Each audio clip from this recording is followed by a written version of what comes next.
Welcome everyone, this is your host Abraham El Jaguar, a professional game master. First of all, this channel is proudly sponsored by Magi-Knights Awakening.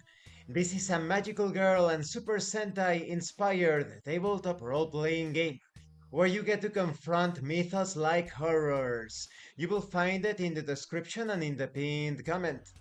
This channel is also proudly sponsored by the Three Studios, the publishers and developers of Dames of Asstoria, a tabletop role-playing game where you play as monster girls, experiencing high adventure in a world that doesn't fully accept them. They have recently released Daughters of Lamb. This is a pay-what-you-want tabletop role-playing game where you get to play as cybernetic nuns with guns, looking for the missing pieces of their AI god. You will find it in their website. The links will be in the description and in the pinned comment. This channel is also proudly sponsored by the Red Room Publishing. Please check out their store for exclusive tabletop RPG products. They have recently released Savage Swords. This is a Conan-inspired tabletop RPG where you get to explore ancient civilizations and confront forgotten nightmares. You will find it in their website. The link will be in the description and in the pinned comment. Tonight, I am continuing my review series featuring Fabula Ultima. If you haven't seen the other parts of my review series, featuring this video game inspired tabletop role playing game, specifically a JRPG inspired game, please check out the playlist in the description below. This time we are going to talk about the art of villains and dungeons. In this section of the book, there are explanations concerning how, if the player characters represent a heroic and positive force in the world, villains are the opposite, of course. You have information on the goals for minor, major, and supreme villains, and how such goals can escalate, including the levels of power of the villains throughout the campaign. You also have information on the pressure villains should actively work towards their goals.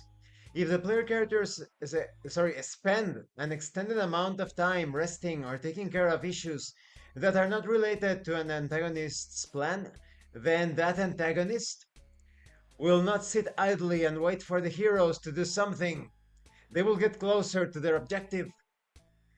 When a villain's plan advances, you must always clearly communicate it to the players. Mm, Usually, as expected, terrible roleplay advice here. Explain it, do not explain it, rather inform the player characters through roleplay. Do not start having a conversation with the players. You must roleplay this, show the effects upon the world, upon the non-player characters, upon the player characters themselves.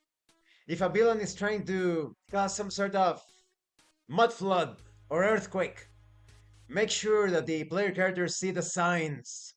Some areas or zones that are covered in mud or affected by an earthquake, right? Then they know that the villain's plan is moving forward. You also have details on how to create multi-dimensional antagonists, how they should be a dark mirror of the player characters, just like the Warrior of Light and Garland, for example, in Final Fantasy I.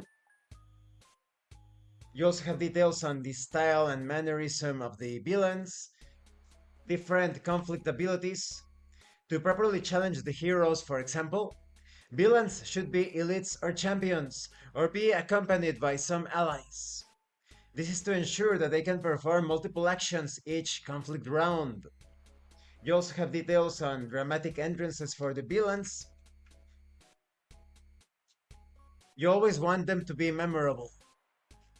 Now, when it comes to dungeons, you have details on how to prepare dungeons or improvise dungeons.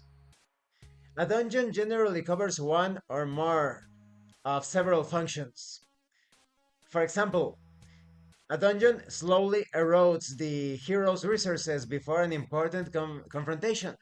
by having them face several weaker enemies. You could also reward careful exploration with hidden treasures that may prove useful in the dungeon itself or a future situation. You have details on how important a dungeon should be, more details concerning the structure of preparing an obstacle, rather, hazards and obstacles within dungeons, in populating the dungeons, handling danger clocks. You also have details, when an event is about to occur, a calamity perhaps, you can set up a dungeon clock, a danger clock, that is modified or affected by the actions of the player characters or the villains. There is also information on the dungeon archive. If you and your group are particularly fond of detailed dungeon exploration, and if your schedule allows it, you might want to prepare this archive. This is straightforward. Whenever you have some time, jot down a few notes about potential dungeons. Then, whenever you need to improvise a dungeon, you can instead grab one from your archive. Well, this is a mixed bag. I generally prefer to, perhaps between different role playing games, that is, different experiences altogether. Yes, I think it's perfectly fine to recycle some things. But, if you start recycling the material within the same game world, it starts to feel too artificial, at least on the part of the game master. You also have details on flexibility concerning this. And you even have tables to generate dungeons. The dungeon concept, maybe it's a luxurious mansion, maybe it's a prison. The focal element, maybe there is a blessed weapon within, maybe an elemental crystal. You can also handle the population of the dungeon. Maybe it is filled with angelic creatures, or perhaps undead horrors. You can also establish quirks for the dungeon. Maybe there are crumbling sections. The dungeon is falling apart. Maybe there are rivers and waterfalls. And this concludes this part of the review series. In the next part, we are going to talk about rewards and designing rare items. This section is generally useful. There are still things that could have been improved in when it comes to the role playing. Not as bad as other sections of the book. As I have said before, this Fabula Ultima is one of the two worst games that I have seen when it comes to roleplay explanations. The other one being the Walking Dead Universe RPG. They are almost like toe to toe. Who would be the worst, the worst roleplay explainer?